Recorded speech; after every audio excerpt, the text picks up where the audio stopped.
नमस्कार विद्यार्थी मित्रांनो, चला तर आपण आज जवाहर नवोदय विद्यालयातील प्रवेश परीक्षेसाठी अत्यंत उपयोगाचा असा भाषा या विषयाचे उत्तरे आपण या ठिकाणी पाहणार आहोत। चला तर आपण सुरुवातीला या अगोदर 8 उत्तरे पाहिले होते। आता आपल्याला 9वा उत्तरा या ठिकाणी पाहायचा आहे। पहा, उत्तरा पाहण्याच्या अगोदर आपण सुरुवातीला त्यामधील प्रश्न पाहू, नंतर त्या ठिकाणी उत्तरा वाचू। चला तर आता पहा, उत्तरा क्रमांक 9 चे आपण सुरुवातीला प्रश्न वाचून घेऊयात। हरीश बागेत रिकाम जागा सोबत खेळत होता। प्रश्न क्रमांक 2, हरीशने तळ्यात रिकाम जागा सूर मारला।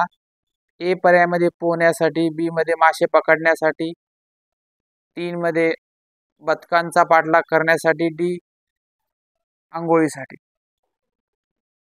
आता पहा, प्रश्न क्रमांक 3, वातावरणामध्ये रिकाम जागा होते। ए खूप गरम, बी किंचित गरम, सी खूप गार, डी गार नि पावसाळी। पहा, चौथा प्रश्न या ठिकाणी, तळ्यात इतर कोण होते? ए काही बदक, बी 2 मुले, सी हरीशचे मित्र, डी कोळी। पहा, आता प्रश्न क्रमांक 5 आपण या ठिकाणी पाहू। सूर मारणे म्हणजे पहा, ए मध्ये घसरणे, बी पडणे, डी उडी मारणे, सी डी उडी मारणे, त्यानंतर डी मध्ये चढणे। चला तर आता आपण या ठिकाणी प्रश्न या ठिकाणी वाचून घेतलेले, आता उत्तरा आपण या ठिकाणी पाहूया। पहा, आता उत्तरा वाचत असताना नीट व्यवस्थित काळजीपूर्वक आपण सर्वांनी उत्तरा वाचूया। पहा, तो रविवारचा दिवस होता। हरीश बागेत आपल्या मित्रांसोबत खेळत होता। जवळ एक तळे होते। हरीशला पोहायचे होते। त्याने तळ्यात सूर मारला। तळ्याच्या दुसऱ्या बाजूला काही बदके होती। हरीश गार पाणी आणि कोवळे ऊन यांचा आनंद घेत पोहोचला। इतक्यात त्याला जोरदार आवाज ऐकू आला आणि तळ्याचे पाणी हलले। त्याने चहूकडे पाहिले की कोणी तळ्यात सूर तर नाही मारला, त्याला कोणीही दिसले नाही। पहा, या ठिकाणी आपण आता हा उत्तरा वाचलेला आहे। पहा, आता सुरुवातीला आपण आता प्रश्न क्रमांक 1 पाहूया। पहा, हरीश बागेत रिकाम जागा सोबत खेळत होता। कोणासोबत? मित्रांसोबत, म्हणजे पर्याय क्रमांक आपला या ठिकाणी सी हे उत्तर असणार आहे, म्हणून या ठिकाणी पर्याय क्रमांक सी ला नीट गोल करायचे व्यवस्थित। आणि उत्तरा सोडवत असताना प्रश्न हे काळजीपूर्वक वाचायचे, जेणेकरून आपल्याला आपल्या उत्तराचं अचूक असं पर्याय त्या ठिकाणी लिहिता आला पाहिजे। चला तर आता दुसरा प्रश्न आपण या ठिकाणी पाहूया। हरीशने तळ्यात रिकाम जागा सूर मारला। पहा, कशासाठी? पोहण्यासाठी, मासे पकडण्यासाठी, त्यानंतर बदकाचा पाठलाग करण्यासाठी की आंघोळीसाठी। आता हरीशने तळ्यात रिकाम जागा सूर मारला कशासाठी? पोहण्यासाठी, म्हणजे पर्याय क्रमांक ए हे याचं उत्तर असणार आहे। तुम्ही त्याला नीट असं गोल करायचे व्यवस्थित। चला तर आता आपण या ठिकाणी क्रमांक 3 चा प्रश्न पाहूयात। वातावरण रिकाम जागा होते। खूप गरम, किंचित गरम, खूप गार, गार नि पावसाळी। पहा, या ठिकाणी काय? वातावरण रिकाम जागा होते। काय होते? तर किंचित गरम होते, म्हणजे पर्याय क्रमांक बी आपल्या या ठिकाणचं उत्तर असणार आहे। म्हणून याला तुम्ही नीट व्यवस्थित त्या ठिकाणी गोल करायचे।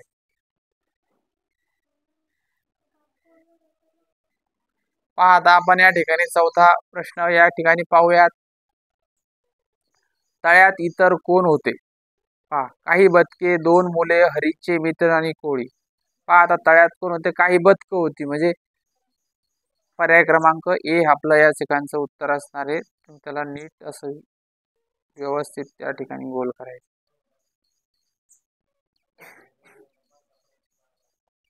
चला तर आता आपण या ठिकाणी प्रश्न 5वा पाहूया। सूर मारणे म्हणजे, आता सूर मारणे म्हणजे काय? तर या ठिकाणी घसरणे, पडणे, उडी मारणे किंवा चढणे। आता सूळ, आपण सूर म्हणतो त्या या ठिकाणी सूर लिहिले, पण आपण सूळ मारणे म्हणजे उडी मारणे, म्हणजे पर्याय क्रमांक सी हे आपलं त्या ठिकाणचं उत्तर असणार आहे.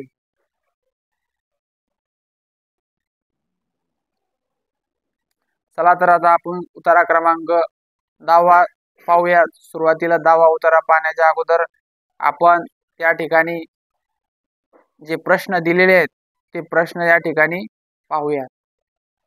पहा, सुरुवातीला आपण उतारा 10 पाहण्याच्या अगोदर त्याचे प्रश्न पाहूया. रस्सी खेच रिकाम जागा आहे. एक युद्ध, एक रस्सी, एक खेळ, एक भांडण. पहा, प्रश्न क्रमांक 2, रस्सी खेच यात आपण रिकाम जागा, गुद्दे मारतो, लपंडाव खेळतो, रस्सी ओढतो, फलंदाजी व गोलंदाजी करतो. पहा, 3, रस्सीच्या शेवटच्या टोकाला पकडून ठेवणारा गटातील रिकाम जागा खेळाडू असतो. सगळ्यात उंच, सगळ्यात ठेंगणा, सगळ्यात ताकदीचा आणि सर्वात तरुण. जो प्रश्न क्रमांक 4 मध्ये पहा, जो गट मध्य रेषेच्या पलीकडे ओढला जातो तो गट रिकाम जागा, यशस्वी होतो, पराजित होतो, विजयी होतो, पुन्हा संधी मिळते. पहा, प्रश्न क्रमांक 5, तुम्ही हे रिकाम जागा आहेत. सर्वनाम, नाम, क्रियापद आणि विशेषण. पहा, आता आपण या ठिकाणी काय केलेले, प्रश्न वाचून घेतलेले आणि आता आपल्याला त्या ठिकाणी उतारा वाचायचा आहे, म्हणून आता काळजीपूर्वक त्या ठिकाणी आपण क्रमांक 10 चा उतारा आपण या ठिकाणी पाहूयात. पहा, तुम्ही कधी रस्सी खेच हा खेळला आहे का? पहा, या ठिकाणी रस्सी खेच म्हणजे त्या ठिकाणी दोन आपली ही जी रस्सी असते त्या ठिकाणी ओढण्याचा जो खेळ असतो त्याला रस्सी खेच असं म्हणतात. हा एक रंजक खेळ आहे. रस्सी खेच हा खेळ खेळण्यासाठी तुम्हाला मोकळी जागा, एक लांब व मजबूत रस्सी आणि 2 गटाची आवश्यकता असते. खेळ तेव्हाच रंगतो जेव्हा दोन्ही गट एकसारखा ताकदीचे असतील. दोन्ही गटाच्या मधोमध एक रेषा आखली जाते. जो गट रस्सी खेच सोबत ओढला जाऊन रेषेच्या पलीकडे खेचला जातो तो गट पराजित होतो. या ठिकाणी काय सांगितलं की जो गट रस्सी सोबत ओढला जाऊन रेषेच्या पलीकडे खेचला जातो तो गट या ठिकाणी काय होतो, पराजित होतो, म्हणजे या ठिकाणी हरतो. पहा, आता गटातील सर्वात ताकदीच्या खेळाडूचे रस्सी खेचच्या शेवटी टोकाला घट्ट पकडून ठेवणे आणि सगळ्यांनी मिळून रस्सी खेचणे गरजेचे असते. खेळण्याच्या जागेवरील दगड धोंडे बाजूला काढून टाकले पाहिजे, नाहीतर दुखापत होऊ शकते. पहा, या ठिकाणी आता आपण उतारा हा काळजीपूर्वक वाचलेला आहे. आता आपल्याला या ठिकाणी प्रश्न पाहायचे. चला, सुरुवातीला प्रश्न क्रमांक 1 आपण या ठिकाणी पाहूयात. रस्सी खेच रिकाम जागा आहे. काय आहे? एक युद्ध आहे, एक रस्सी, एक खेळ आणि एक भांडण. तर आपण त्या ठिकाणी उतारा वाचल्याच्या नंतर आपल्याला लगेच लक्षात येतं की रस्सी खेच रिकाम जागा एक खेळ आहे, म्हणजे पर्याय क्रमांक सी हे या ठिकाणचं उत्तर आहे. म्हणून याला तुम्ही नीट गोल करायचंय. चला तर आता रस्सी खेच प्रश्न क्रमांक 2 आपण पाहूयात. रस्सी खेच यात आपण रिकाम जागा, गुद्दे मारतो, लपंडाव खेळतो, रस्सी ओढतो, फलंदाजी व गोलंदाजी करतो. आता पहा, तुमच्या प्रश्न वाचल्याच्या नंतर लगेच लक्षात आलं असेल की रस्सी खेच यात आपण रस्सी ओढतो. काय ओढतो? रस्सी ओढतो, म्हणजे पर्याय क्रमांक सी हे याचं उत्तर असणार आहे.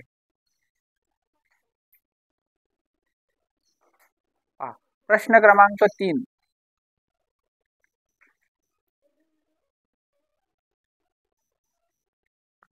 रस्सी खेच. पहा, रस्सीच्या प्रश्न क्रमांक 3, रस्सीच्या शेवटच्या टोकाला पकडून ठेवणारा गटातील रिकाम जागा खेळाडू असतो. सगळ्यात उंच, सगळ्यात ठेंगणात, सगळ्यात ताकदीचा आणि सर्वात तरुण. हा आपण त्या ठिकाणी उतारा वाचलेला आहे. आपल्या ही गोष्ट लक्षात आली असेल की रस्सीच्या शेवटच्या टोकाला जो खेळाडू पकडून ठेवतो तो म्हणजे सगळ्यात ताकदीचा खेळाडू असतो. काय असतो? सगळ्यात ताकदीचा खेळाडू असतो, म्हणजे पर्याय क्रमांक सी याचं उत्तर आहे. म्हणून त्या ठिकाणी नीट व्यवस्थित त्याला असं गोल करायचं। पहा प्रश्न क्रमांक 4, जो गट मध्य रेषेच्या पलीकडे ओढला जातो तो गट रिकाम जागा यशस्वी होतो, पराजित होतो, विजयी होतो, पुन्हा संधी मिळते। पहा आता एखादा गट जर मध्य रेषेच्या पलीकडे ओढला गेला तर तो काय होणार आहे, पराजित होणार आहे। म्हणजे एका गटाचा त्या ठिकाणी विजय आणि दुसऱ्या गटाचा त्या ठिकाणी पराजय होणार आहे। म्हणजे त्या ठिकाणी पर्याय क्रमांक बी हे उत्तर असणार आहे। त्याला नीट गोल करायचे। पहा या ठिकाणी 5वा प्रश्न आहे, तुम्ही हे रिकाम जागा आहे। पहा या ठिकाणी तुम्ही हे सर्वनाम आहे, नाम आहे का क्रियापद आहे का विशेषण। आता या ठिकाणी तुम्ही हे काय येणार आहे, सर्वनाम येणार आहे। म्हणून त्या कारण नाम नाही, कारण इथे एखादी क्रिया होत नाही किंवा इथे एखादं विशेषण नाही, एखाद्या विशेषणाबद्दल जर इथं कोणत्याही प्रकारचं विशेषण नाही म्हणजे हा पर्याय सुद्धा आपल्या या ठिकाणी बसत नाही। क्रियापद आहे, नामाने आणि सर्वनाम। तुम्ही हे काय सर्वनाम म्हणजे पर्याय क्रमांक ए हे आपलं उत्तर असणार आहे। म्हणून त्या ठिकाणी तुम्हाला व्यवस्थित गोल करायचे। असेच नवनवीन व्हिडिओ पाहण्यासाठी आमच्या चॅनलला लाईक, शेअर आणि सबस्क्राईब करा। धन्यवाद।